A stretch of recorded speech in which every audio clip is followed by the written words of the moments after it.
नाज़रीन, आज हमारे साथ एक ऐसी बहादुर खातून मौजूद है जो पिछले 22 साल से यहाँ पे प्रिंटर का काम कर रही है। इनको कितनी मुश्किलात फेस करनी पड़ रही हैं, इतने सारे मर्दों के बीच में रह के भी यहाँ पे ये औरत काम कर रही है। मैं मतलब कह लें कि घर का बेटा बहुत सारी जिम्मेदारियां निभा रही थी, तो बस उसी में फिर वो बहनों की शादियां भी मैंने की हैं, घर का भी सारा निज़ाम मैं खुद ही चला रही थी अल्लाह की ज़ात के बाद। अस्सलाम वालेकुम नाज़रीन, डिजिटल अलायंस के साथ मैं हूं आपकी होस्ट ईशा चौधरी। नाज़रीन, आज हमारे साथ एक ऐसी बहादुर खातून मौजूद है जो पिछले 22 साल से यहाँ पे प्रिंटर का काम कर रही है। इनको कितनी मुश्किलात फेस करनी पड़ रही हैं, यहाँ पे जो सोसाइटी है वो मर्दों की है, लेकिन इतने सारे मर्दों के बीच में रह के भी यहाँ पे ये औरत काम कर रही है। पूछते हैं कि इन्होंने ये काम स्टार्ट कैसे किया और इनको इसी काम का आइडिया क्यों आया, क्योंकि मोस्टली अगर देखा जाए तो ये होता है कि औरतें जो हैं वो घर में कुकिंग कर ले या कुछ स्टिचिंग वगैरह कर ले, ऐसा कुछ कर ले, लेकिन इन्होंने इन कामों को छोड़ के बाहर क्यों निकली हैं, इन्हें ऐसा ख्याल क्यों आया। अच्छा मैम, मुझे बताएं कि आप जो पिछले 22 साल से यहाँ पे आप इस शॉप को चला रही हैं, तो आपको इसी काम का ख्याल कैसे आया? क्योंकि मोस्टली अगर देखा जाए तो कहा जाता है औरतें जो है या तो घर बैठे, अगर कोई जॉब भी कर रही है तो घर से ही करें या कुकिंग शुकिंग कर ले, ये कर ले, लेकिन आप इस काम का ख्याल आपको कैसे आ गया? ये तो हुआ ये था कि मैं यहाँ पे पहले 1000 सैलरी पे आई थी यहाँ पे। उस टाइम थोड़े घर के हालात भी ठीक नहीं थे, वालिद साहब भी बीमार थे, तो थोड़ा मुश्किलात थी, तो इस वजह से मैं यहाँ पे 1000 सैलरी पे उस टाइम आई थी। फिर उसके बाद जो ऑनर थे हमारे, उनकी डेथ हो गई और फिर मैंने ये परचेज़ कर लिया 2007 में। तो उस टाइम ये है कि हालांकि पेमेंट वगैरह कुछ भी नहीं थी, लोन लेके परचेज़ किया था, लेकिन अल्लाह का शुक्र है कि अभी मुश्किलात कम हो गई हैं, बल्कि काफ़ी ज़्यादा कम हो गई है। अच्छा मैम, जैसे आपने कहा कि पहले आप यहाँ पे जॉब करती थी, 1000 पे आपकी सैलरी थी, तब से लेके और जब आपने ये खुद आपने परचेज किया, कितने ड्यूरेशन में आपको कितनी मुश्किलात जो थी वो फेस करनी पड़ी थी? मुश्किलात तो बहुत सारी आई थी, क्योंकि मैंने बहन भाइयों की शादियाँ भी करनी थी, उनकी पढ़ाइयों के खर्चे। मैं मतलब कह लें कि घर का बेटा जैसे बड़ा बेटा होता है, जिम्मेदारियाँ होती हैं, बहुत सारी जिम्मेदारियाँ निभा रही थी, तो बस उसी में फिर वो बहनों की शादियाँ भी मैंने की हैं, घर का भी सारा निज़ाम मैं खुद ही चला रही थी अल्लाह की ज़ात के बाद। मुश्किलात तो बहुत सारी आई थी कि जब बंदा एक जगह ओपन मार्केट में आके बैठता है तो लोग तो बातें करते हैं, लोग बाद में करते हैं, पहले अपने करते हैं। यहाँ से स्टॉप पे जाते हैं तो गाड़ी में मतलब वेट कर रहे होते हैं या कुछ इस तरह, तो लोग कहते हैं ओ जी ये पीसीओ वाली मैडम है, ओ जी ये पीसीओ पे काम करते हैं। हालांकि मैं मेहनत कर रही थी, कोई वो गलत काम नहीं था, तो बस फिर भी लोगों ने कमेंट्स पास किए ये वो, लेकिन मैंने अपनी मंजिल पे नज़र रखी। मैंने लोगों की बातों पे ध्यान नहीं दिया, तवज्जो नहीं दी, मैंने अपनी मंजिल पे नज़र रखी और मैं इंशाल्लाह अल्लाह पाक का शुक्र है कि मैं कामयाब हूँ आज। अच्छा मैम, जैसे कि आपने कहा कि लोग बातें करते थे और पता है कि जो सोसाइटी वो मर्दों की है, उसमें औरतें अगर बाहर निकलती है तो बहुत सी मुश्किलात फेस करनी पड़ती हैं।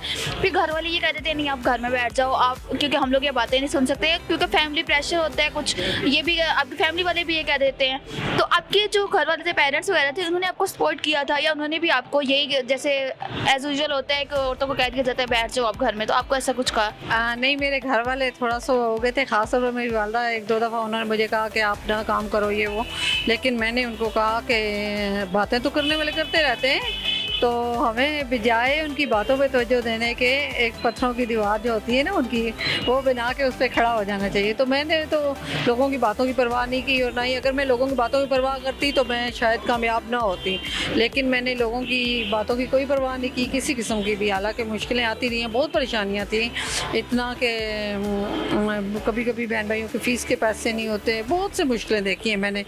2001 से लेकर 7 तक मैंने इंतहाई मुश्किलें देखे हैं, लेकिन मैंने कभी किसी को फील नहीं होने दिया। फिर दूसरी बात ही, लोग तो बातें करते रहते हैं, अगर हम लोगों की बातों पे तवज्जो देंगे तो हम कामयाब नहीं होंगे। तो मैंने अपनी एक मंजिल रखी थी, एक फोकस था कि मैंने यहाँ तक पहुँचना है, इतना काम करना है, मेहनत करनी है, बहन भाइयों को किसी मुकाम पे पहुँचाना है। तो अल्लाह का शुक्र है कि आज मैंने अपनी 3 बहनों की शादियाँ कर दी हैं, तो बस घर बनाया है और अम्मी अबू को 2 दफ़ा हज भी करवाया, उम्रा करवाया, सॉरी 2 दफ़ा उम्रा करवाया, तो बस सब यहीं से हुआ है और इसी बलबूते में हुआ है। अगर मैं लोगों पे देखती या लोगों की बातों को देखती या ये देखती रहती कि कौन मुझे देख के हंस रहा है, तो फिर मैंने कामयाब नहीं होना था। जो रिश्तेदार थे पहले आपकी बातें करते थे कि ये बाहर निकल के यहाँ पे काम कर रही है, और आज को आपको मतलब वो देखते हैं इतना आप कामयाब हैं और औरतों के लिए एक मिसाल बन गई हैं, तो वो लोग अब क्या आपको इंट्रोड्यूस करवाते होंगे हमारी फैमिली में से है, तो आपका क्या रिएक्शंस होते हैं उस टाइम? कुछ रिएक्शन नहीं होते, क्योंकि इस वजह से कि वक्त बुरा वक्त जो है ना इंसान को कभी नहीं भूलता, वो एक एक पॉइंट टेस्ट हैं, लेकिन मैंने तकलीफ़ों को, बुरे वक्त को मैंने अपनी मंजिल पे पहुंचने का ज़रिया बनाया है। मैं परेशानियों से, तकलीफ़ों से कोई घबराई नहीं कि फ़लाँ बात कर रहा है या फ़लानी बात कर रहा है। वो अगर कोई बात कर रहा है या कोई देख रहे हैं, कोई मेरे बारे में बुरा सोचे तो वो अपना लिए बुरा कर रहा है, मेरे लिए तो कुछ नहीं।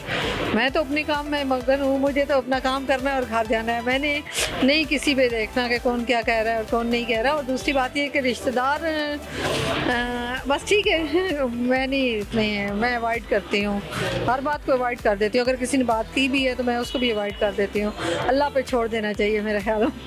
अच्छा मैम, आप एंड पे हमारे देखने वालों को क्या पैगाम देंगे? और जो ख़वातीन घर बैठी हुई हैं, कुछ काम नहीं करती, तो इवन कि वो तशद्दुद बर्दाश्त कर रही हैं लेकिन वो खुद के लिए कुछ कर नहीं रही, तो उनको आप क्या पैगाम देना चाहेंगे?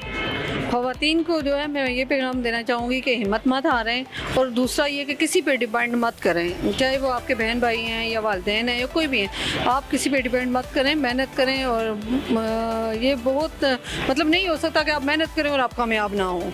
हम लोगों को अगर घर से हम निकलते हैं, लोग बातें बना रहे हैं या देख रहे हैं या कोई आपको तंग कर रहा है, तो आप अगर ये देखती रहेंगी ना मुझे फ़लाँ बंदा तंग करेगा, मुझ पर बातें बनाएगा या ये वो आप फिर कामयाब नहीं हो सकती। दूसरा ये कि अपने आप को मजबूत बनाएं, स्ट्रॉन्ग। तो अगर आप खुद ही डरी डरी बाहर निकलेंगी और जी मैं काम करने जा रही हूँ, फ़लाँ बंदा मेरे बारे में बात करेगा, तो बात करता है तो करता रहे, आपने तो काम करना है, मेहनत करनी है। अगर आप वो कहते हैं ना कि चोरी तो नहीं कर रही ना, मेहनत कर रही है, तो मेहनत में तो कोई बंदा वो नहीं कर सकता। अब मुझे लोगों ने बड़ा कुछ कहा था, लेकिन क्या हुआ, आज अल्लाह पाक ने उनको जवाब दिया। आज शुक्र अल्हम्दुलिल्लाह कि मैं कामयाब हूँ। जी, तो नाज़रीन आप देख रहे थे, मैम हमारे साथ मौजूद थी। इन्होंने अपनी स्ट्रगल की वो पूरी स्टोरी बताई कि जब ये घर से बाहर निकलती थी, लोग कितनी बातें करते थे, इनके रिलेटिव्स बातें करते थे, लोग ये कहते थे मर्दों के बीच में ये काम कर रही है। इवन कि जब ये यहाँ से जाती थी, बस स्टॉप पे भी जाती थी, तब भी इन्हें बहुत सी बातें जो थी सुनने को मिलती थी, लेकिन इन्होंने हिम्मत नहीं हारी। यहाँ से हमें एक ही लेसन मिलता है कि आप हिम्मत ना हारो, लेकिन आप मेहनत करते जाओ और अल्लाह ताला आपकी इस मेहनत का आपको ज़रूर फल देगा। इसी वीडियो के साथ अपनी होस्ट ईशा चौधरी को दीजिए इजाज़त, मिलते हैं नेक्स्ट वीडियो में। अल्लाह हाफिज़।